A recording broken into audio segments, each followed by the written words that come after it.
Good evening, good afternoon, whoever you find yourselves in this weird, wild, wacky world of ours, and welcome to another exciting installment of Darkness in Dublin.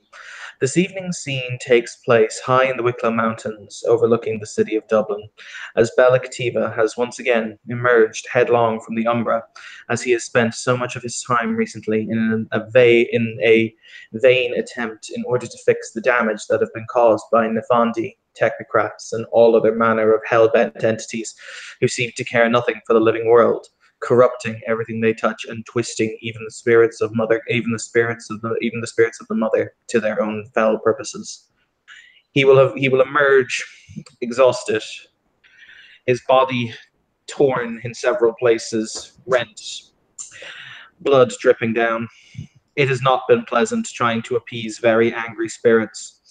After all, some of these spirits know only rage now, ever since their vile twisting. However, he knows that in his heart, if he did not try, well, then there would never be any headway towards the subject. So he will sit in his yurt, take a deep sigh. The moon is rising.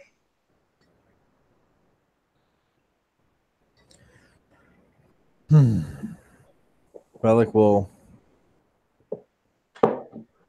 light some incense and place it in a bowl before him and rub vodka-soaked fingers over his spirit mirror, the one that hangs from the rainbow cord around his neck. Almost as if he's trying to make it sing. You hear around you an odd sound, a sound that is both familiar to you, but a sound that you know cannot be from this place. You hear the sound of wind whipping through the tall, long grasses. You hear the sound that would wake you up every morning as a child. That fervent sound when it was that the wind would whistle over the vast barren distances. However, that would be impossible, as you sit perched high on a mountain top. There is nowhere for the wind to dance in that way, and yet you hear it. The voices of home.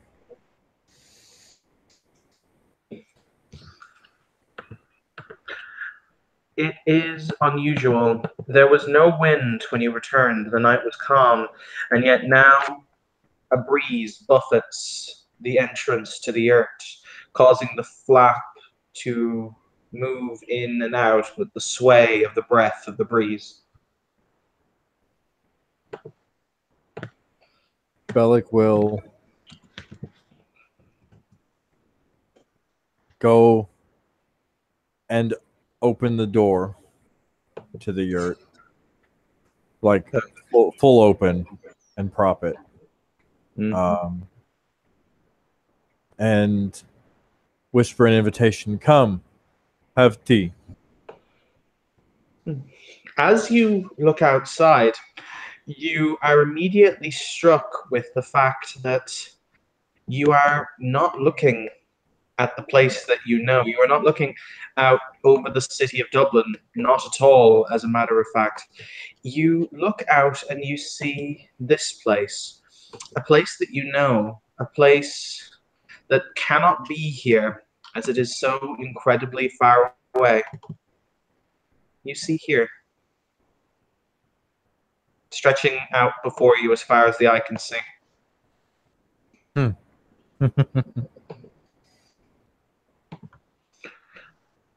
For the record, Evan is going to horribly mispronounce this name, and he apologizes in advance. This is Hindik Hohoi. It is the largest freshwater lake in Tuva. And it's beautiful. Bellic will take hold of his staff and his mirror, and he'll step out the doorway.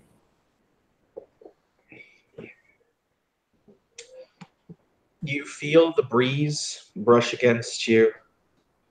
You feel the warmth of the sun over you, as it is indeed night today. The sun gleams down on you, and in many ways your energy returns. Your wounds knit close. You feel as though you stand in a lost home, a home that you thought you could not or would not experience again. The Portuguese have a word for that. I just can't pronounce it. Bellic is overjoyed to see this view again. I have missed you. And he'll drop his staff, get down on his knees, and kind of like bow under the eternal blue sky that stretches overhead. Who would have been a significant older male figure in Bellic's life? Bellic actually had to seek out, because he grew up not knowing anything of this. He would have actually sought out a shaman in one of the villages once the revival started, once the old ways started coming back into being. Okay. Did you ever name him as an entity, or are you okay? I didn't. You can name him whatever you would like. Give him a nickname if you want. I don't care. All right. You see this elderly man seated behind you in traditional Tuvan garb under the tree. His name is Kyutsi. Kyutsi. There we go. I just had to pronounce it right. And he will say in a low, gruff voice, a voice that used to wake you up early every morning. And it is as if you look down at your hands and you see the fact your hands are different. You look at your face in the water and you see yourself as you were as a child. Well, not quite a child, as a teenager. You would guess, looking at yourself, you are looking at your 15 or 16-year-old self, as opposed to how you are now. And he will say, he is very obviously blind, the sight having been struck from his eyes long ago. He will say, "Ah, boy, does the sun sparkle on the water." It does, teacher. Good. Good. He will kind of gesture with both hands to kind of intimate, come and sit with me. Bellic will go and he'll sit near him. He will reach out a hand and he will place it on your shoulder and he will say, "I wonder why it is that you have been gone so long, boy." There have been many roads to walk, much traveling to do, many broken who need mending. He nods and he says, "Tell me a tale of your labors."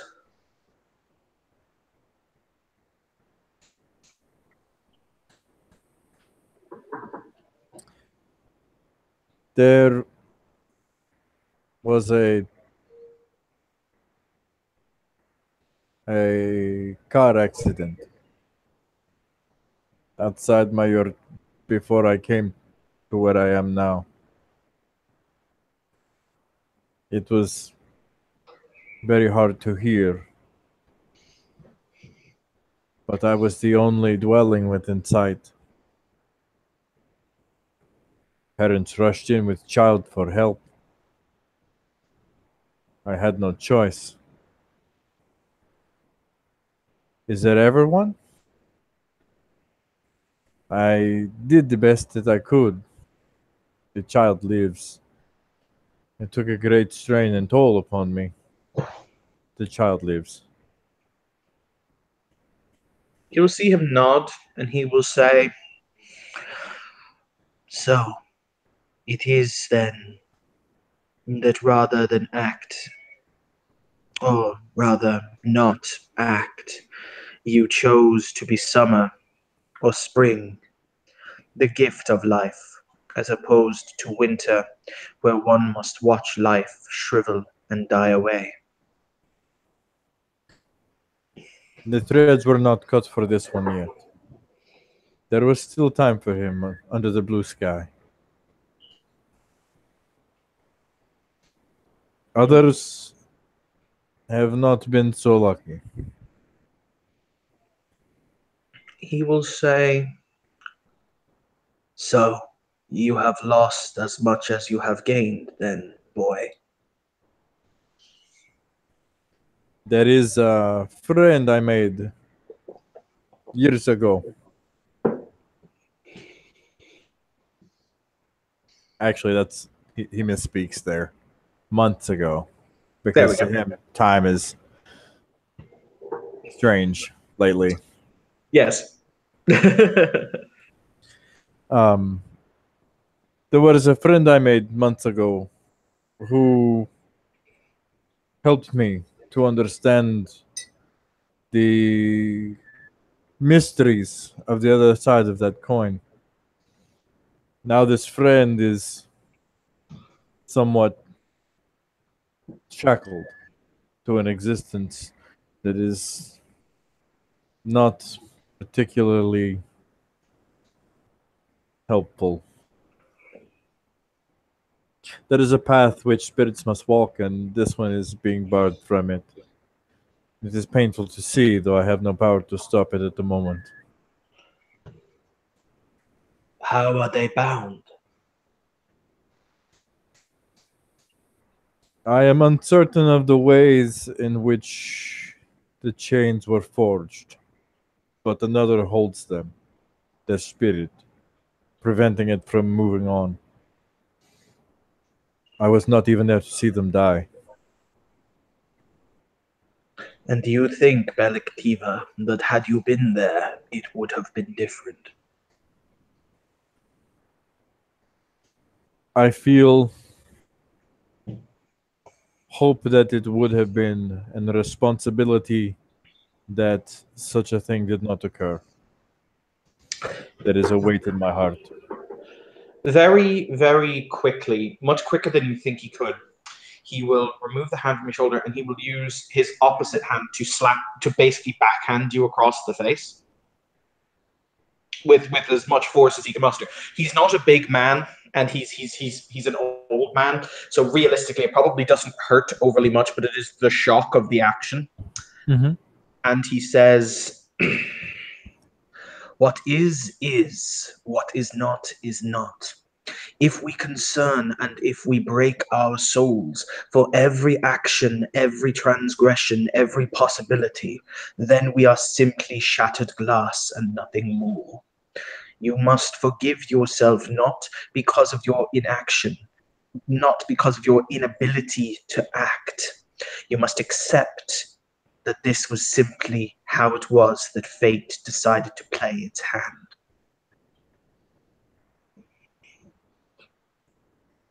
Yes, teacher. As to your friend, the he contemplates as he rubs his hands together very, very, very slowly. You see the arthritic joints that you remember.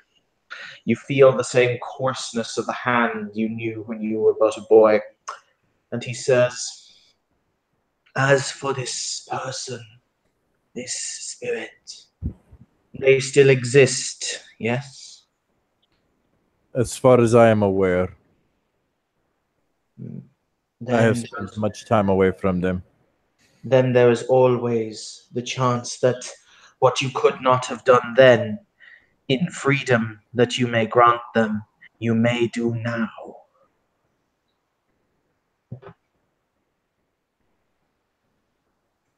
This is true. Perhaps, perhaps I can study the chains and find their weakness. Everything must break. Everything breaks away in time. We, our people, were chained. We were oppressed by those who did not and would not understand us, who took away everything from us, took away our speech, and took away our clothing, and took away our song, simply because they did not understand. However, we broke away. We now speak, dress, and sing. We have these things back because all chains must break.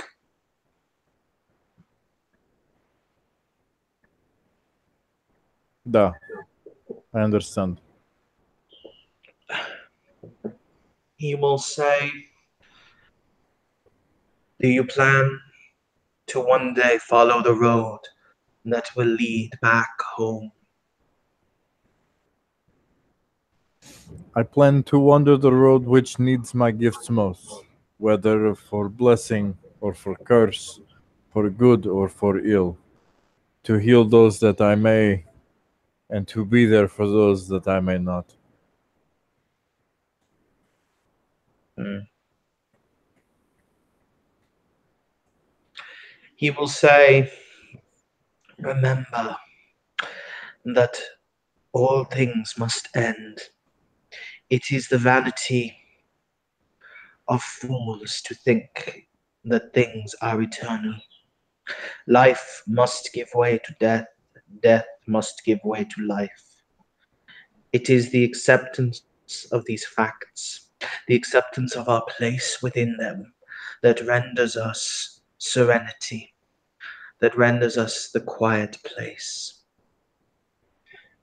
Do you still have the mirror that you received when you stopped being my pupil? He will hold the mirror out and say yes. He's going to reach out to try and touch it. Will Bellic allow him to do that? Yes. You will see him touch the mirror. And as he does so, as he moves his hands over it, you will see the mirror. It doesn't change. That's wrong.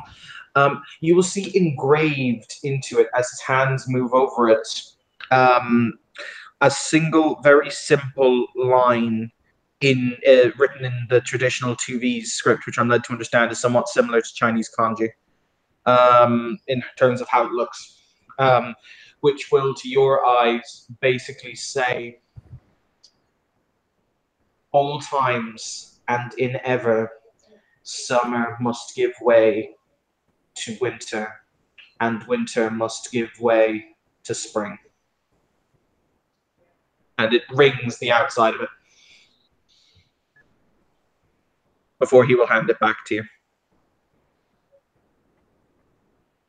Bellic will stare at it for a moment and nod at an understanding that he doesn't really like, but accepts as fact.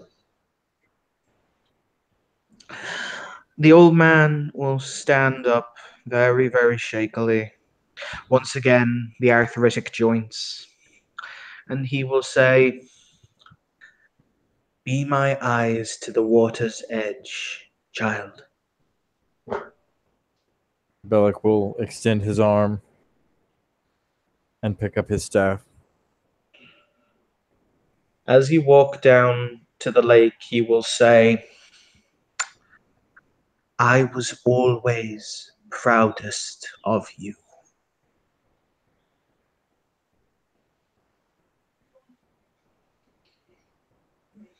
Thank you.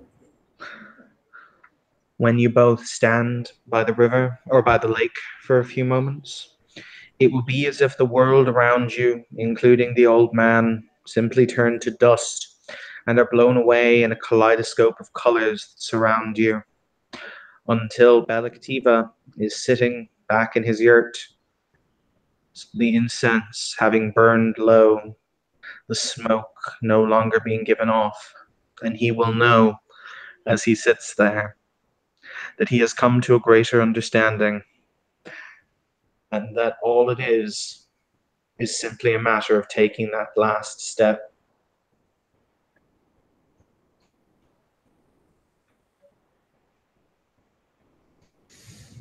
Bellic takes a deep breath, looks at his shaman mirror. It still has the inscription on the outside for the record. He will snuff the incense out with his hand.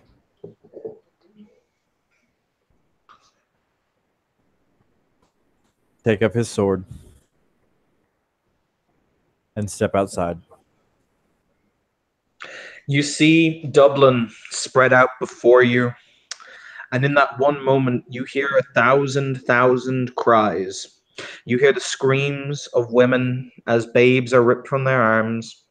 You hear the sobbing of men as they press the gun muzzle to their head. You hear the lamentations of spirits as they suffer and fall. But then you also hear words of immense joy as new life is brought into the world, as couples profess their love for one another.